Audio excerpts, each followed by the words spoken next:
നമസ്കാരം. എഡിറ്റേഴ്സ് അവറിലേക്ക് സ്വാഗതം. ആദ്യം പ്രധാന വാർത്തകൾ. Flexi Electronics and Home Appliances. Flexi. Life easy. സർക്കാരിനെ വിമർശന മുനയിൽ നിർത്തി VM സുധീരൻ. മാറ്റങ്ങളിലൂടെ മദ്യനയം അട്ടിമറിക്കപ്പെട്ടു. മദ്യലോബിയുടെ താൽപര്യം അടിച്ചേൽപ്പിക്കപ്പെട്ടു. സർക്കാർ പ്രതിക്കൂട്ടിലെന്ന് ET. അവിഹിത ഇടപാട് നടന്നുവെന്ന് CSI സഭ. ഭരണത്തിലിരിക്കുമ്പോൾ പ്രായോഗിക തീരുമാനമെടുക്കേണ്ടി വരുമെന്ന് മുഖ്യമന്ത്രിയുടെ മറുപടി. കെ മാണിക്കെതിരായ ആരോപണങ്ങളിൽ ഉറച്ച ബിജു രമേശ്. പണം വാങ്ങിയതിന് വീഡിയോ ദൃശ്യങ്ങൾ തെളിവ്. 4 മന്ത്രിമാർക്ക് പണം കൊടുത്തതായും ബിജു. 5 ദിവസത്തിനകം 10 ബാറുകൾക്ക് ലൈസൻസ് പുതുക്കിക്കൊടുക്കാൻ ഹൈക്കോടതിയുടെ അന്ത്യശാസനം. അക്കൗണ്ട് തുറക്കാനല്ല ഭരണം പിടിക്കാനാണ് പൊരുതേണ്ടതെന്ന് BJP സംസ്ഥാന നേതൃയോഗത്തിൽ അമിത്ഷാ. 27 ലക്ഷം കുടുംബങ്ങളിൽ പാർട്ടി അംഗങ്ങളുണ്ടെന്ന് ഉറപ്പാക്കണം. ചുമതല നിർവഹിക്കാനാവാത്തവരെ ഒഴിവാക്കാൻ നിർദ്ദേശം.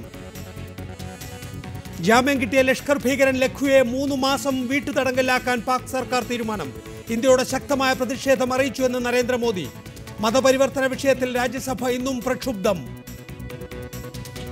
IFFKയിൽ സുവർണ ചകോരം. അർജന്റീനിയൻ ചിത്രം റഫ്യൂ ഹിദാദോയ്ക്ക് മികച്ച സംവിധായകൻ ഹിരോഷി തോഡ്. അസ്തമയം വരെ ജനപ്രിയ സിനിമ. സുഭാഷ് ചന്ദ്രന് കേന്ദ്ര സാഹിത്യ അക്കാദമി അവാർഡ്. മികച്ച നോവലിനുള്ള കേരള സാഹിത്യ അക്കാദമി അവാർഡ് KR മീരയ്ക്ക്. എഡിറ്റേഴ്സ് അവർ വിശദമായി. മദ്യനയം അട്ടിമറിക്കപ്പെട്ടു എന്ന് KPCC അധ്യക്ഷൻ VM സുധീരൻ. ജനതാൽപര്യങ്ങൾക്കുമേൽ മദ്യലോബിയുടെ താൽപര്യങ്ങൾ അടിച്ചേൽപ്പിക്കുന്ന അവസ്ഥയാണ് ഉണ്ടായതെന്നും VM സുധീരൻ വിമർശിച്ചു. സമ്പൂർണ്ണ മദ്യനിരോധനം എന്ന ലക്ഷ്യം നേടിയെടുക്കാൻ KPCC ശക്തമായി മുന്നോട്ട് പോകുമെന്നും VM സുധീരൻ വാർത്താക്കുറിപ്പിൽ വ്യക്തമാക്കി. മദ്യനയത്തിൽ സർക്കാർ വരുത്തിയ മാറ്റങ്ങളോടുള്ള അതൃപ്തി വ്യക്തമാക്കുന്നതാണ് KPCC അധ്യക്ഷൻ VM സുധീരന്റെ വാർത്താക്കുറിപ്പ്. UDF ഒറ്റക്കെട്ടായി തീരുമാനിച്ചതും മഹാഭൂരിപക്ഷം ജനങ്ങൾ അംഗീകരിച്ചതുമായ മദ്യനയം അട്ടിമറിക്കപ്പെട്ടെന്ന് VM സുധീരൻ വിമർശിച്ചു. ലഹരി വിമുക്ത കേരളം ലക്ഷ്യമാക്കിക്കൊണ്ടുള്ള ജനപക്ഷയാത്ര ജനങ്ങളിൽ പുതിയ പ്രത്യാശയും പ്രതീക്ഷയും വളർത്തിയ ഘട്ടത്തിൽ പ്രഖ്യാപിത മദ്യനയത്തിൽ നിന്ന് സർക്കാർ വ്യതിചലിച്ചത് ജനങ്ങളെ ഞെട്ടിച്ചെന്നും അദ്ദേഹം കുറ്റപ്പെടുത്തി. ജനതാൽപര്യങ്ങൾക്കുമേൽ മദ്യലോബിയുടെ താൽപര്യങ്ങൾ അടിച്ചേൽപ്പിക്കുന്ന അവസ്ഥയാണ് ഇപ്പോൾ ഉണ്ടായിരിക്കുന്നത്. 2 വകുപ്പ് സെക്രട്ടറിമാർ ആരുടെയോ തിരക്കഥയനുസരിച്ച് ഏകപക്ഷീയമായി മെനഞ്ഞെടുത്ത റിപ്പോർട്ടിന്റെ അടിസ്ഥാനത്തിൽ മദ്യനയത്തിൽ മാറ്റം വരുത്തിയത് വിസ്മയകരമാണെന്നും അദ്ദേഹം പറഞ്ഞു. മദ്യനയത്തിലൂടെയുണ്ടായ ഗുണഫലങ്ങൾ കണക്കിലെടുക്കാതെ സർക്കാർ പിന്നോക്കം പോയത് നിർഭാഗ്യകരമാണെന്നും VM സുധീരൻ വിമർശിച്ചു. അടച്ചിട്ട 418 ബാറുകൾക്ക് ബിയർ വൈൻ പാർലർ ലൈസൻസുകൾ അനുവദിക്കാനുള്ള നീക്കം പുതിയ തലമുറയോട് ചെയ്യുന്ന കടുത്ത ദ്രോഹമാണ്. സമ്പൂർണ്ണ മദ്യനിരോധനം എന്ന ലക്ഷ്യം നേടിയെടുക്കാൻ ശക്തമായ പ്രവർത്തനങ്ങളുമായി KPCC മുന്നോട്ട് പോകുമെന്നും VM സുധീരൻ വാർത്താക്കുറിപ്പിൽ വ്യക്തമാക്കി. റിപ്പോർട്ടർ, തിരുവനന്തപുരം. ഭരണത്തിലിരിക്കുമ്പോൾ അനുകൂലമായ തീരുമാനം മാത്രം എടുക്കാനാവില്ലെന്നും പ്രായോഗിക തീരുമാനം നടപ്പാക്കേണ്ടി വരുമെന്നും മുഖ്യമന്ത്രി ഉമ്മൻചാണ്ടി. പൂർണ്ണ സന്തോഷത്തോടെയല്ല തീരുമാനം നടപ്പാക്കിയത്. സുധീരനും ലീഗും നേരത്തെ തന്നെ നിലപാട് വ്യക്തമാക്കിയതാണെന്നും മുഖ്യമന്ത്രി കോട്ടയത്ത് പറഞ്ഞു. ഭരണത്തിലിരിക്കുമ്പം എന്നും നമുക്ക് ഇഷ്ടപ്പെട്ട തീരുമാനം മാത്രം എടുക്കാൻ പറ്റുകയില്ല. ഇപ്പം എനിക്ക് പൂർണ്ണമായി യോജിപ്പുണ്ടായിട്ടാണോ? അല്ലല്ലോ. പക്ഷേ പ്രായോഗികമായി ഗവൺമെൻറ്റിലിരിക്കുമ്പോൾ ചില തീരുമാനങ്ങൾ എടുക്കാൻ നമ്മൾ നിർബന്ധിതമായി തീരും. എപ്പോഴും ഇഷ്ടപ്പെട്ട തീരുമാനം ഒരിക്കലും എടുക്കാൻ സാധിക്കത്തില്ല. അങ്ങനെയൊരു സാഹചര്യമാണ് നമ്മുടെ ഇപ്പോൾ അതിനെക്കുറിച്ചൊരു പരിശോധന നടത്തിയിട്ടുള്ളത്. മദ്യനയത്തിൽ കാതലായിട്ടുള്ള മാറ്റങ്ങൾ ഒന്നും വരുത്തിയിട്ടില്ല. വിഷയത്തിൽ നമ്മോടൊപ്പം KP Anilkumar, KN Khader, PC George, father Mani Puthiyidam, advocate Jayashankar, Thomas Chandy തുടങ്ങിയവർ വിവിധ സ്റ്റുഡിയോകളിലും ടെലിഫോൺ ലൈനിലും. ശ്രീ KP അനിൽകുമാർ, സർക്കാർ മദ്യലോബിയുടെ താൽപര്യം സംരക്ഷിക്കുന്നു എന്നാണ് KPCC അധ്യക്ഷൻ ശ്രീ VM സുധീരൻ പറയുന്നത്. നയം തിരുത്തുക വഴി സർക്കാർ നടപ്പാക്കുന്നത് അബ്കാരികളുടെ താൽപര്യമെന്ന് മുസ്ലിം ലീഗ് ഉന്നതാധികാര സമിതി അംഗം ശ്രീ ET മുഹമ്മദ് ബഷീർ MP പറയുന്നു. സർക്കാർ നയം തിരുത്തുക വഴി പ്രതിക്കൂട്ടിലായെന്നും. എന്തുകൊണ്ടാണ് KPCCയും മുസ്ലിം ലീഗിനും വ്യത്യസ്തമായ സമീപനം സർക്കാരിന് എടുക്കേണ്ടി വരുന്നത്? അതിൻ്റെ ഉത്തരവാദിത്തം മുഖ്യമന്ത്രിക്ക് മാത്രമാണോ? അല്ല, ഇത് ആഗസ്റ്റ് 21 UDFന്റെ യോഗത്തിലാണ് മദ്യനയം രൂപീകരിച്ചുകൊണ്ട് കേരളത്തിലെ ബഹുമാനപ്പെട്ട മുഖ്യമന്ത്രി പറഞ്ഞിട്ടുള്ളത്. സ്വാഭാവികമായും ആ മദ്യനയം നടപ്പിൽ വരുത്തുവാനുള്ള ശ്രമങ്ങളുമായി കൊണ്ടാണ് ഗവൺമെന്റ് മുന്നോട്ട് പോയത്. ആ ഗവൺമെന്റിനെ ശക്തിപ്പെടുത്തുവാനാണ് UDFലെ ഘടകകക്ഷികളായ കോൺഗ്രസ് പാർട്ടിയാകട്ടെ, മുസ്ലിം ലീഗ് ആകട്ടെ, കേരള കോൺഗ്രസ് ആകട്ടെ എല്ലാവരും മുന്നോട്ട് വന്നിട്ടുള്ളത്. എന്നാൽ കഴിഞ്ഞ നവംബർ 22 ചേർന്ന UDF യോഗത്തിൽ പോലും ആ നയം തുടരാം എന്നുള്ള ഒരു തീരുമാനമായിട്ട് മുന്നോട്ട് പോവുകയും കഴിഞ്ഞ ദിവസം നടന്ന 15 നടന്ന UDFന്റെ യോഗത്തിൽ വെച്ച് ഈ നയത്തിനകത്ത് പ്രായോഗികതയുടെ പേരിൽ മാറ്റങ്ങൾ വേണം എന്ന് പറഞ്ഞാൽ അത് ജനങ്ങളെ ഫേസ് ചെയ്യുന്നത് ഗവൺമെന്റിനേക്കാൾ ഉപരി രാഷ്ട്രീയ പ്രസ്ഥാനങ്ങളാണ്. ഇപ്പോൾ കോൺഗ്രസ് പാർട്ടിയുടെ സ്ഥാനാർത്ഥികളായിട്ടാണ് കോൺഗ്രസിന്റെ നേതാക്കന്മാർ മത്സരിക്കുന്നത്. മുസ്ലിം ലീഗിന്റെ സ്ഥാനാർത്ഥികളായിട്ടാണ് മുസ്ലിം ലീഗ് നേതാക്കന്മാർ മത്സരിക്കുന്നത്. ഓരോ രാഷ്ട്രീയ പ്രസ്ഥാനവും ജനങ്ങളെ സമീപിക്കുന്ന രാഷ്ട്രീയ പ്രസ്ഥാനത്തിന്റെ ബാനറിലാണ്. അപ്പൊ ജനങ്ങളുമായി നേരിട്ട് ഇടപെടുന്നതും ജനമനസ്സുകളുമായി ഏറ്റവും അടുത്ത് പ്രവർത്തിക്കുന്നതും രാഷ്ട്രീയ പ്രസ്ഥാനങ്ങളാണ് എന്നുള്ളത് കൊണ്ട് തന്നെ രാഷ്ട്രീയ പ്രസ്ഥാനങ്ങളിൽ നിന്നാണ് മുന്നണികൾ ഉണ്ടാകുന്നതും മന്ത്രിസഭ ശരി, ശ്രീ അനിൽകുമാർ വിഷയത്തിലേക്ക് വരിക. ഇവിടെ ശ്രീ വി എം സുധീരൻ പറഞ്ഞിരിക്കുന്നത് പ്രഖ്യാപിത നയത്തിൽ നിന്നും സർക്കാർ വ്യതിചലിക്കുന്നത് ജനങ്ങളെ ആകെ ഞെട്ടിച്ചിരിക്കുകയാണ്. ജനതാൽപര്യത്തിന് മേൽ മദ്യലോബിയുടെ താല്പര്യങ്ങൾ അടിച്ചേൽപ്പിക്കപ്പെട്ടു എന്ന അവസ്ഥയാണ് ഉണ്ടായിരിക്കുന്നത്. ഇത് മുസ്ലിം ലീഗിന്റെയും കോൺഗ്രസിന്റെയും തീരുമാനമല്ല, പിന്നെ ആരുടേത്? അല്ലെ, ഈ തീരുമാനം മന്ത്രിസഭയുടെയാണ്. ഐക്യ ജനാധിപത്യ മുന്നണി യോഗത്തിൽ കോൺഗ്രസിന്റെ KPCCയുടെ അല്ലെങ്കിൽ കോൺഗ്രസിന്റെ 10 മന്ത്രിമാരല്ലേ അതിനകത്തുള്ളത്? മുസ്ലിം ലീഗിന്റെ 5 മന്ത്രിമാരല്ലേ അതിനകത്തുള്ളത്? ബാക്കി 5 പേരല്ലേ ഉള്ളൂ? പിന്നെ എങ്ങനെയാണ് ഇതിൽ ഭൂരിപക്ഷ തീരുമാനം ഉണ്ടാവുക? KPCC executive, KPCC general body, Muslim ലീഗിന്റെ ഉന്നതാധികാര സമിതി ഇതെല്ലാം തീരുമാനിച്ചിരിക്കുന്നത്, അംഗീകരിച്ചിരിക്കുന്നത് UDF ഓഗസ്റ്റ് 21 നടപ്പാക്കിയ മദ്യനയമാണ്. അതിൽ നിന്ന് വ്യത്യസ്തമായ ഒരു മദ്യനയം ക്യാബിനറ്റിന് അംഗീകരിക്കേണ്ടി വരുമ്പോൾ ക്യാബിനറ്റിൻ്റെ ചുമതലക്കാരൻ മുഖ്യമന്ത്രിയാണ് എന്നതിനാൽ മുഖ്യമന്ത്രിയുടെ കാർമ്മികത്വത്തിലാണ് ഈ മദ്യലോബിക്ക് കീഴടങ്ങൽ എന്ന് പറയേണ്ടി വരില്ലേ? അതല്ലേ KPCC പ്രസിഡന്റ് ഇന്ന് വാർത്താക്കുറിപ്പിൽ അറിയിച്ചിരിക്കുന്നത്? അല്ല, മുഖ്യമന്ത്രിയാണ് ക്യാബിനറ്റിന്റെ തലവൻ എന്നുള്ള കാര്യത്തിൽ തർക്കമില്ല.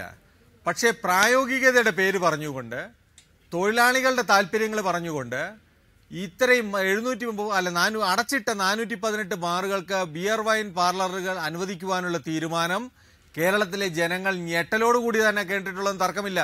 കാരണം 418 ബാറുകൾ അടഞ്ഞു കിടന്നപ്പോൾ കേരളത്തിലെ സാമൂഹ്യ അന്തരീക്ഷത്തെക്കുറിച്ച് വിഷയത്തിലേക്ക് വരുന്നില്ല. എന്റെ ചോദ്യത്തിന് മറുപടി പറയുന്നില്ല. ഗാർഹിക പീഡനം 33% ഇത്രയേ പറയാൻ കഴിയൂ എന്നാണെങ്കിൽ ഞാൻ മറ്റുള്ളവരിലേക്ക് പോയിക്കോളാം. KPCC പ്രസിഡന്റ് പറയുകയാണ് 2 വകുപ്പ് സെക്രട്ടറിമാർ 2 ദിവസം കൊണ്ട് ആരുടെയോ തിരക്കഥയനുസരിച്ച് തയ്യാറാക്കിയ റിപ്പോർട്ടിന്റെ പേരിലാണ് ഇതൊക്കെ നടക്കുന്നതെന്ന് വിസ്മയകരമായിരിക്കുന്നു. ആരുടെയോ? ആരാണ് ഈ ആരുടെയോ?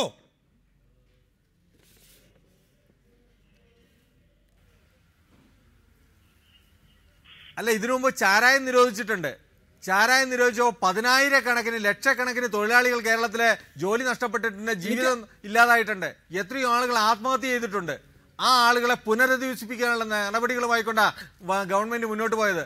അല്ലാതെ വീണ്ടും ചാരായ ഷാപ്പുകൾ തുറന്ന് പ്രവർത്തിപ്പിച്ച് ആ തൊഴിലാളികൾക്ക് ജോലി കൊടുത്തിട്ടല്ല ഗവൺമെന്റ് മുന്നോട്ട് പോയത്.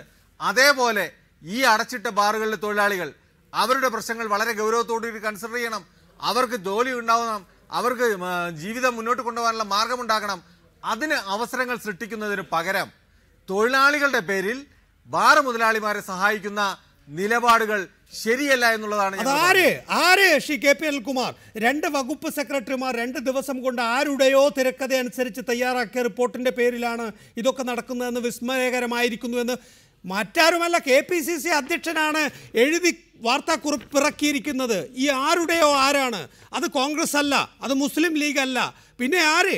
അത് വകുപ്പ് സെക്രട്ടറിമാരുടെ റിപ്പോർട്ട് തയ്യാറാക്കി നൽകാൻ ആവശ്യപ്പെട്ടത് ഞാൻ പറയാം, മുഖ്യമന്ത്രി ഉമ്മൻചാണ്ടിയാണ്. അതാണ് കഴിഞ്ഞ ദിവസം UDF യോഗത്തിന് ശേഷം അദ്ദേഹം വാർത്താ സമ്മേളനത്തിൽ വിളമ്പിയത്.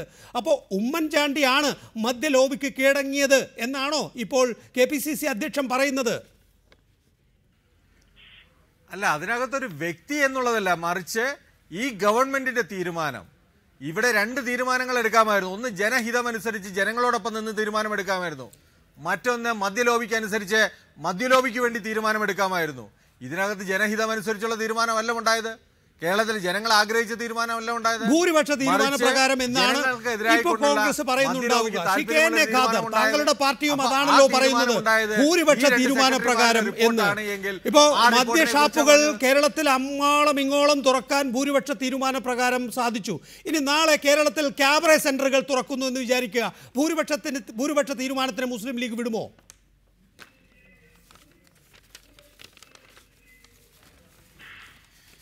അല്ല, ഇതിൽ നികേഷ്, നമ്മളിപ്പോൾ ചർച്ച ചെയ്തുകൊണ്ടിരിക്കുന്നത്, എല്ലാ ചാനലുകളും വാർത്താ മാധ്യമങ്ങളും ഇപ്പോൾ ചർച്ച ചെയ്തുകൊണ്ടിരിക്കുന്നത് ഈ മദ്യനയത്തിൽ കേരളത്തിലെ ഗവൺമെന്റ് ഭേദഗതി വരുത്തിയത് വലിയ ഒരു കുറ്റമായി എന്നാണ്. അങ്ങനെയല്ല ശ്രീ കെ ഖാദർ, ഇവിടെ നാം ചർച്ച ചെയ്യുന്നത് രണ്ട് പ്രമുഖ പാർട്ടികളുടെ പ്രമുഖ നേതാക്കളുടെ പ്രസ്താവനയാണ്. ശ്രീ വി എം സുധീരൻ പറയുന്നു സർക്കാർ മദ്യ ലോബിയുടെ താല്പര്യം സംരക്ഷിക്കുന്നു എന്ന്. താങ്കളുടെ പാർട്ടിയുടെ ഉന്നതാധികാര സമിതി അംഗം ഇ ടി മുഹമ്മദ് ബഷീർ MP പറയുന്നു സർക്കാർ നടപ്പാക്കുന്നത് അബ്കാരി താല്പര്യമാണ് എന്ന്. അതാണ് നാം ഇപ്പോൾ ചർച്ച ചെയ്യുന്നത്. അതെ, നമ്മൾ ചർച്ച ചെയ്യുമ്പോൾ ആ ചർച്ചയിൽ പങ്കെടുക്കുന്നതിൻ്റെ എൻ്റെ രീതി ഇതാണ്. അത് objective type questions yes or no എന്ന് നികേഷ് പറഞ്ഞതിന് മറുപടി പറയാനല്ല ഞാനിവിടെ ഇരിക്കുന്നത്. ഞാൻ ആ വിഷയം അവതരിപ്പിക്കുന്ന രീതിയുണ്ട്, ആ രീതി അനുസരിച്ചാണ് ഞാൻ പറയുന്നത്. നമ്മളിപ്പോൾ ഈ മദ്യനയത്തിൽ ഗവൺമെൻറ് മാറ്റം വരുത്തിയത് വളരെ തെറ്റായി എന്നാണ് പ്രധാനമായിട്ടും എല്ലാ ആരോപണങ്ങളും പറയുന്നത്.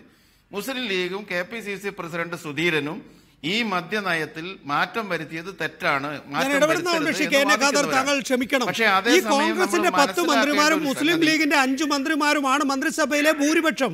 അപ്പോൾ കോൺഗ്രസ് അധ്യക്ഷൻ പറയുന്നത് കേൾക്കാനല്ല ഈ കോൺഗ്രസ് മന്ത്രിമാർ, മുസ്ലിം ലീഗിന്റെ അഭിപ്രായം കേൾക്കാനല്ല മുസ്ലിം ലീഗിന്റെ മന്ത്രിമാർ എന്നാണോ ജനം വിശ്വസിക്കേണ്ടത്?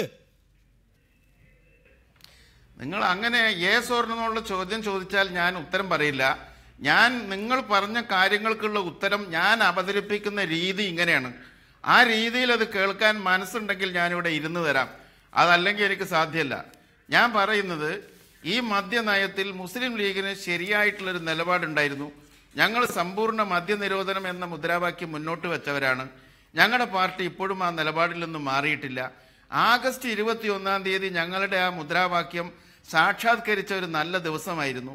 ആ കാലഘട്ടമായപ്പോഴേക്കും KPCC പ്രസിഡന്റിന്റെ പിന്തുണയും ഞങ്ങൾക്ക് കിട്ടി.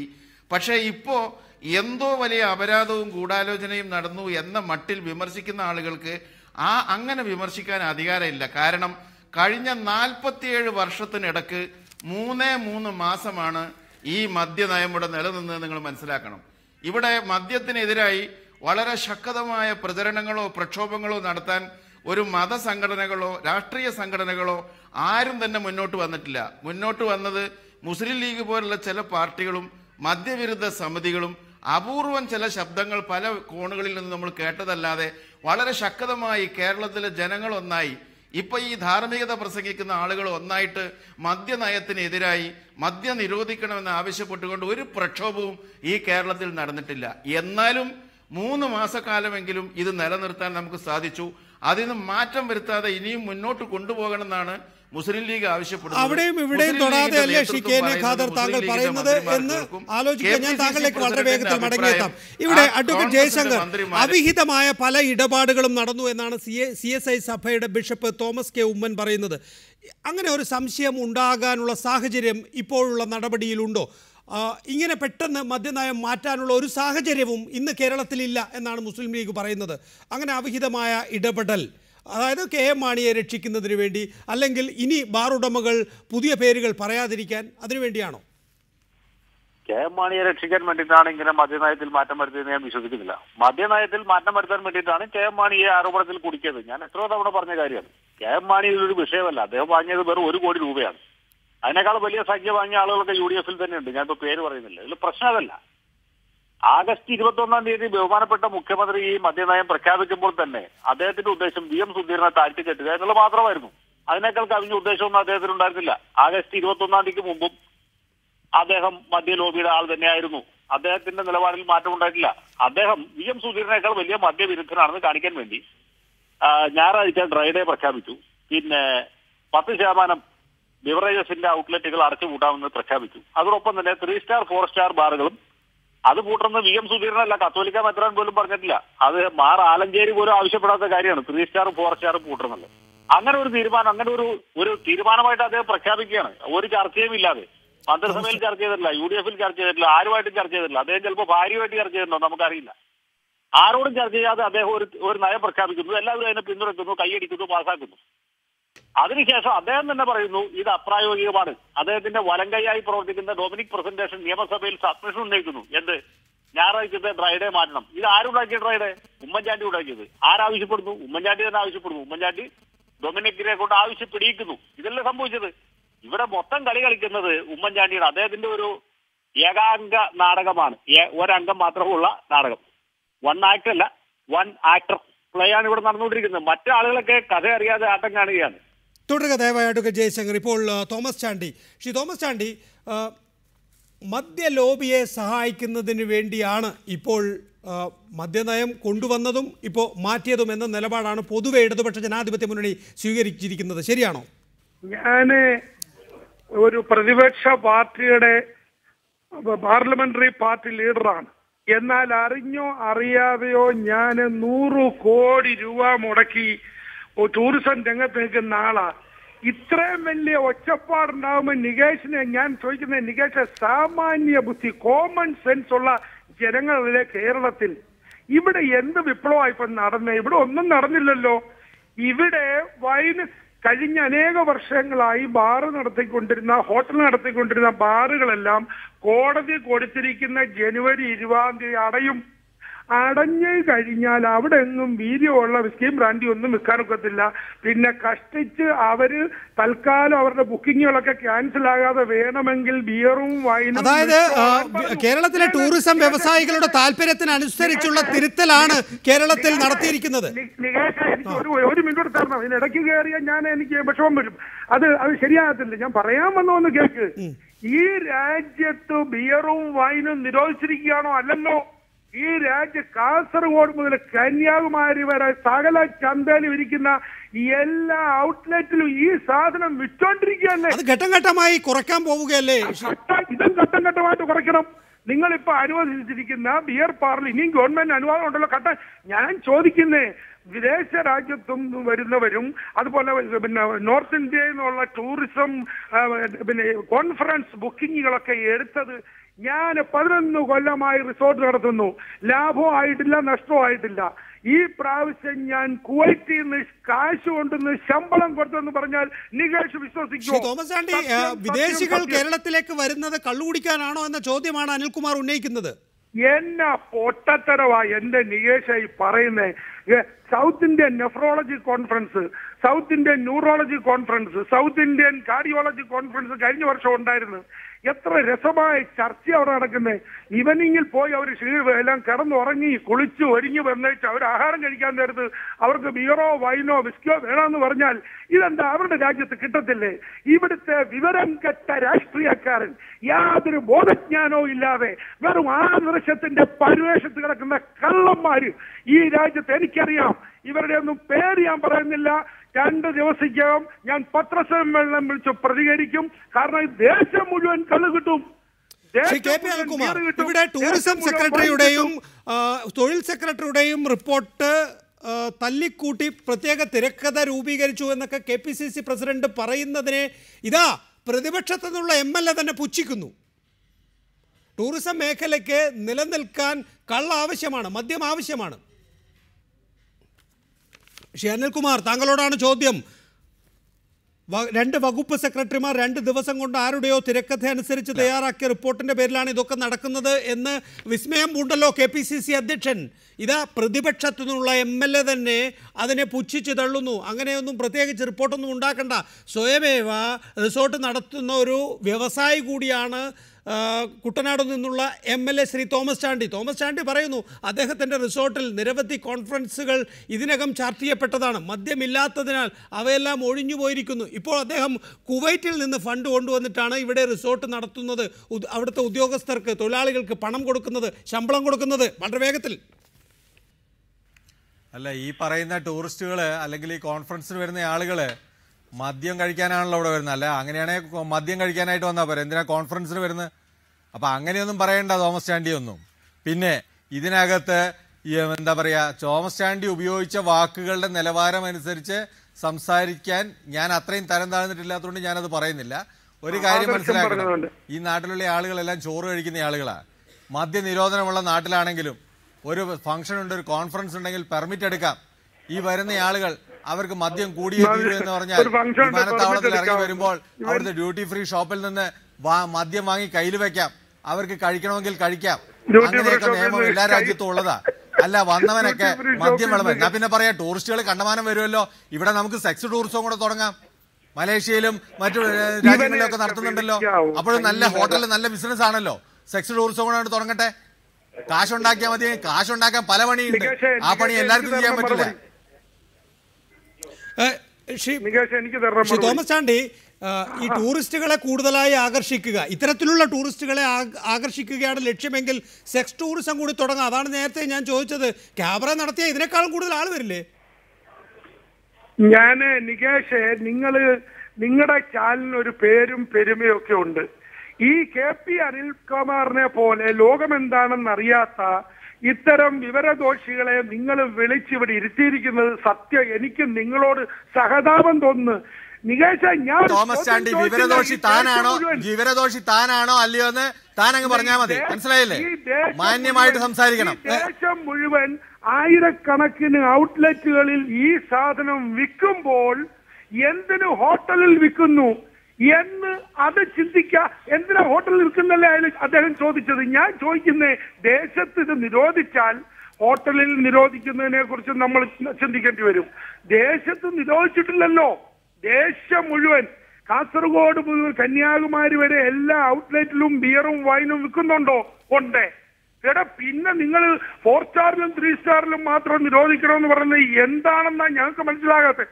പിന്നെ വിദേശ ടൂറിസ്റ്റുകളും വടക്കേ ഇന്ത്യയിൽ നിന്ന് കോൺഫറൻസ് ഡോക്ടർമാരും കള്ള് കുടിക്കാനാണോ വരുന്നത്?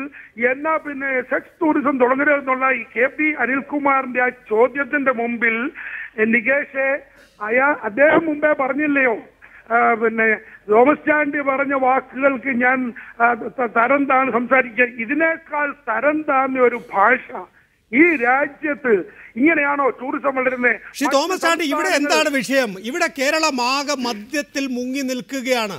മദ്യ ഉപഭോഗത്തിന്റെ കാര്യത്തിൽ കേരളം 1ാം സ്ഥാനത്താണ്. നമ്മെക്കാൾ വലിയ സംസ്ഥാനങ്ങൾ വേറെ ഉണ്ടായിട്ടും ആളോഹരിയിൽ മദ്യ ഉപഭോഗത്തിൽ നാം മുന്നിൽ നിൽക്കുന്നു. അപ്പോഴാണ് ഇക്കാര്യത്തിലൊരു നിയന്ത്രണം വേണം എന്ന ചിന്ത ഭരണവർഗത്തിലുണ്ടായത്.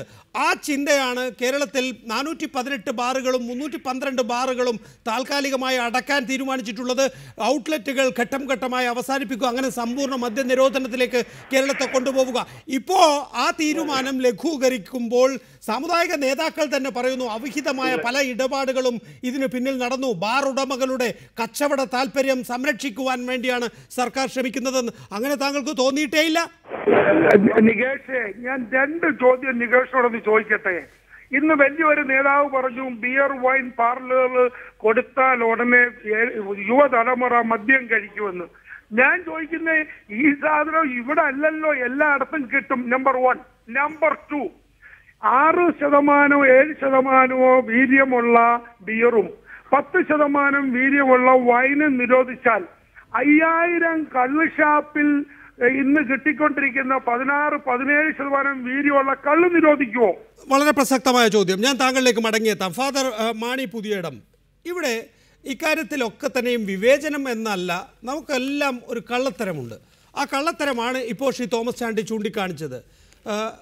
ബാറുകൾ വിദേശമദ്യം, ചാരായം നിരോധിക്കുമ്പോൾ വിദേശമദ്യം, അതായത് കളർ ചേർത്ത ചാരായം നമ്മൾ ഈ കഴിഞ്ഞ 10-20 വർഷക്കാലം അനുവദിച്ചു.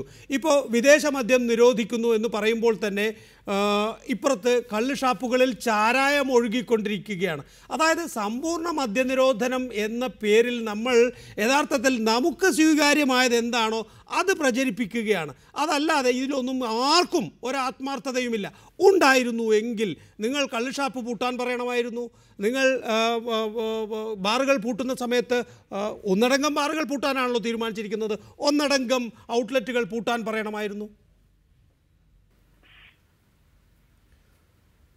ഫാദർ മാണി പുതിയടം പറഞ്ഞോളൂ, കേൾക്കാൻ പാടില്ല. അതെ നികേഷ്, ഈ ഒരു പ്രശ്നത്തെ ഇപ്പോൾ ഒരുപാട് ചർച്ച ഇപ്പം നടത്തി, രോഷാകുലരായിട്ട് ചർച്ച ചെയ്തു. പക്ഷേ പറയാൻ 2-3 കാര്യങ്ങളുള്ളത്. ഒന്ന്, ഇത് 2-3 തലങ്ങളിലൂടെ കാണേണ്ടതുണ്ട്. ഒന്ന്, ജനത്തിൻ്റെ പക്ഷത്തിൽ നിന്ന് കണ്ടാൽ ഈ മദ്യനയം പരിപൂർണമായിട്ട് ജനം സ്വീകരിച്ചു എന്നതിൻ്റെ തെളിവുകൾ ധാരാളമുണ്ട്. അവർ ആഹ്ലാദചിത്തരായിരുന്നു, സന്തോഷവരായിരുന്നു. പക്ഷേ ഇതിനിടയിൽ ഡിസംബർ 15-ന് മദ്യനയത്തിൻ്റെ പ്രത്യാഘാതങ്ങൾ പഠിക്കാൻ ഒരു കമ്മിറ്റിയെ വെച്ചെന്നും പെട്ടെന്ന് 15-ാം തീയതി വെച്ച കമ്മിറ്റി 2 ദിവസം കൊണ്ട് റിപ്പോർട്ട് കൊടുത്തെന്നും അതിനുശേഷം പ്രത്യാഘാതങ്ങൾ പരിണിതിഫലമായ പ്രായോഗിക തീരുമാനം എടുത്തു എന്നൊക്കെ പറയുമ്പോൾ ഉണ്ടാകുന്ന ഒരു വല്ലാത്ത അവസ്ഥാവിശേഷം ഇന്ന് സമൂഹത്തിലുണ്ട്. രണ്ടാമത്തെ കാര്യം എന്ന് പറയുന്നത്, ജനങ്ങളുടെ ഭാഗം വിട്ടിട്ട് ഈ ഭരിക്കുന്ന പാർട്ടികളിലേക്കൊന്ന് തിരിയട്ടെ. ഇത് ഭരണകൂടത്തിൻ്റെ പ്രധാന പാർട്ടി ഒരു ഡിവൈഡഡ് ഹൗസാണ് എന്ന് ഉള്ള പ്രതീതി ഞങ്ങളിലെല്ലാം ഉണ്ട്. അവിടെയാണ് ഏറ്റവും വലിയ പ്രശ്നം. ഇവർ ഒറ്റക്കെട്ടായിട്ട് നിന്നുകൊണ്ട് എടുത്ത നയത്തെ സപ്പോർട്ട് ചെയ്ത് പോയിരുന്നുവെങ്കിൽ നിർബന്ധമായിട്ടും ജനകീയ പ്രബോധനത്തിലൂടെയും പ്രചരണത്തിലൂടെയും മദ്യനയം ഭംഗിയായിട്ട് നടപ്പാക്കുമായിരുന്നു എന്നുള്ളതാണ് ഞങ്ങളുടെയൊക്കെ ധാരണ. അപ്പോൾ അത് അവിടെ എല്ലാം എവിടെയൊക്കെ അത് നിർത്തണമെന്നതിനെ സംബന്ധിച്ചിടത്തോളം ഒരു സംശയവുമില്ലാത്ത രീതിയിൽ ഇച്ഛാശക്തിയോടെ മുമ്പോട്ട് പോകാമായിരുന്നു. പക്ഷേ അത് ചെയ്തില്ല. അതുകൊണ്ട് വലിയ പാർട്ടി ഒരു ഡിവൈഡഡ് ഹൗസായിട്ട് നിൽക്കുന്ന ഖേദകരമായ അവസ്ഥയാണ് ഇപ്പോൾ ഉള്ളത്. അവരതൊന്ന് പരിഹരിച്ച് ഒറ്റക്കെട്ടായിട്ട് നിന്നാൽ ഈ പ്രശ്നത്തിന് പരിഹാരമാകും.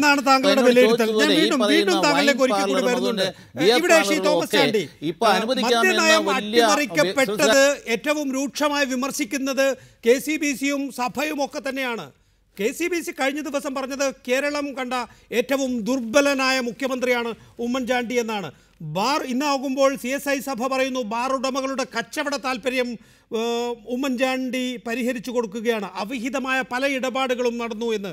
സഭ ഇക്കാര്യത്തിൽ ഒരുപക്ഷെ രാഷ്ട്രീയ പാർട്ടികളുടേതിനേക്കാൾ ആത്മാർത്ഥമായ നിലപാട് സ്വീകരിക്കുന്നെന്ന് തോന്നുന്നില്ലേ?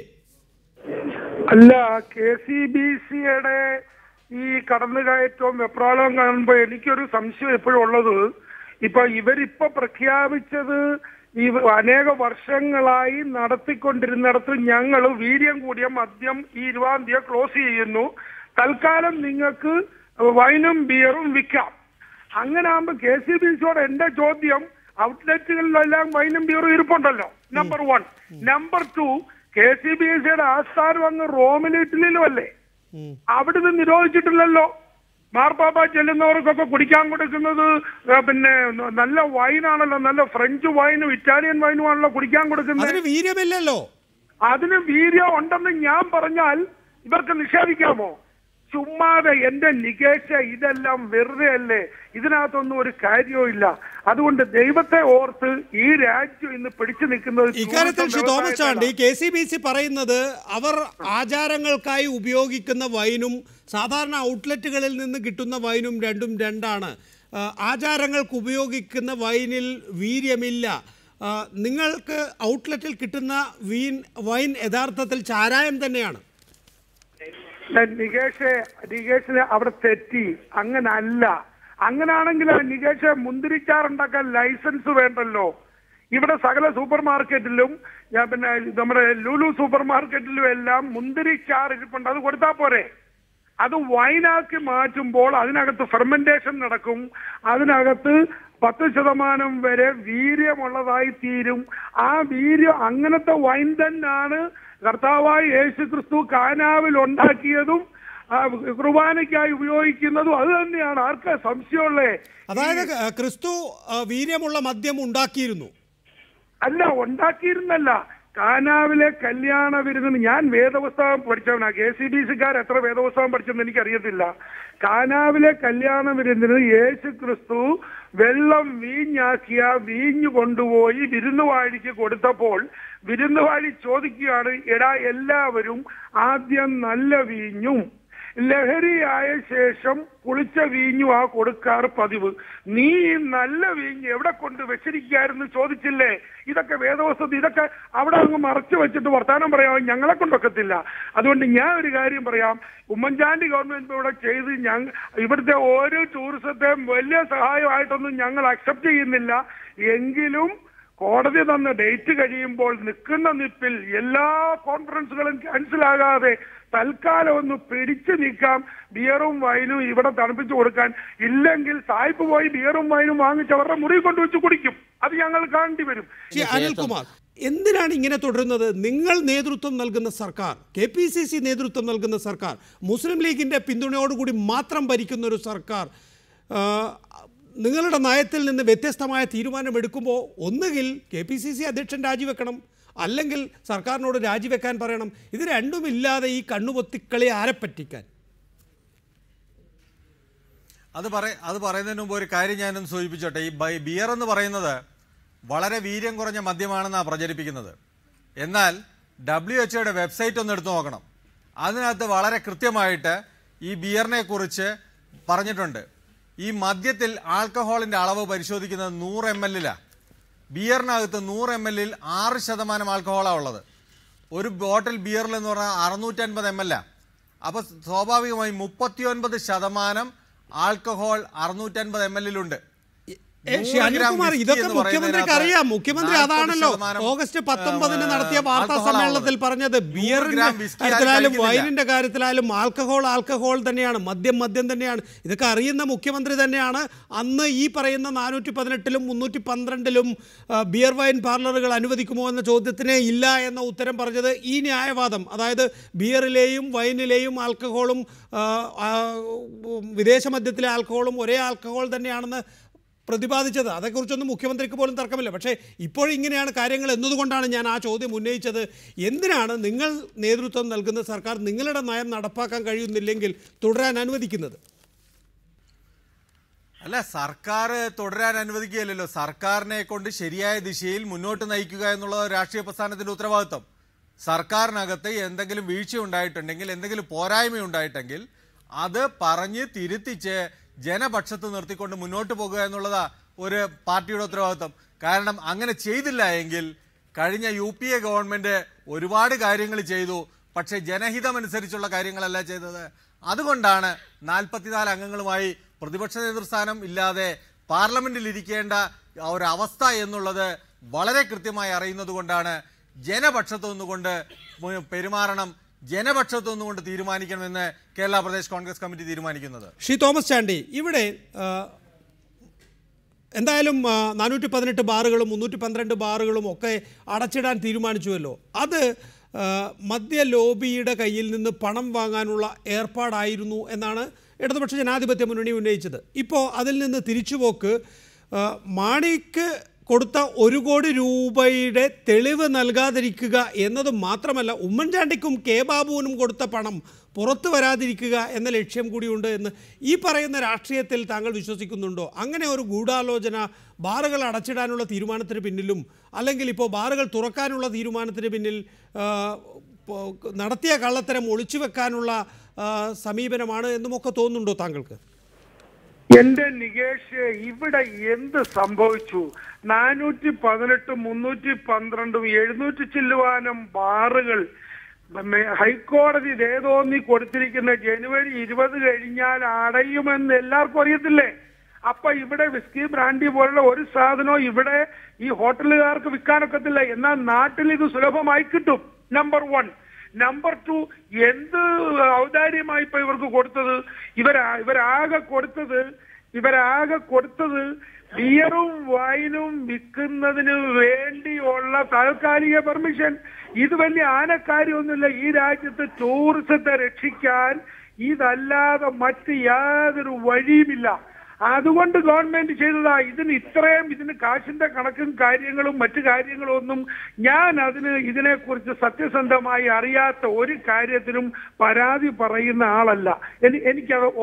അത് സാധ്യമല്ല. അതുകൊണ്ട് ഒരു കാര്യം മനസ്സിലാക്കിയാൽ മതി, ദേശം മുഴുവൻ ഇപ്പൊ ഇത് കിട്ടും. എന്തുകൊണ്ട് ഹോട്ടലിലെ ബാറ് അടച്ചിട്ട് വൈനും ബിയറും കൊടുക്കുന്നു എന്ന് ചോദിക്കുന്നവർക്ക് ലജ്ജയില്ലേ എന്നാണ് എന്റെ ചോദ്യം. ഇത് ചോദിക്കാൻ ലജ്ജയില്ലേ? ആകെ വർഷങ്ങളായി കോടിക്കണക്കിന് രൂപ ഇൻവെസ്റ്റ് ചെയ്ത് ഹോട്ടൽ വ്യവസായം നടത്തിക്കൊണ്ടിരുന്ന ആളുകള് ഒരു പ്രതിസന്ധി ഘട്ടത്തിലാണ്. അവർ തൽക്കാലത്തേക്ക് ജീവിച്ചിരിക്കട്ടെ എന്ന് കണ്ട് ബിയറും വൈനും വിറ്റോളാൻ പറഞ്ഞതിന് ഇത്രയും ഒച്ചപ്പാടെന്തിനാ? ഇവർ 5000 കള്ളുഷാപ്പ് അതെ, വ്യക്തമാണ്. സമയക്കുറവുണ്ട്. ചർച്ച ചുരുക്കുന്നു. KP Anilkumar, KN Khader, father Mani Puthiyidam, advocate Jayashankar, Thomas Chandy, വളരെ നന്ദി ചർച്ചയിൽ ഇടപെട്ടതിന്.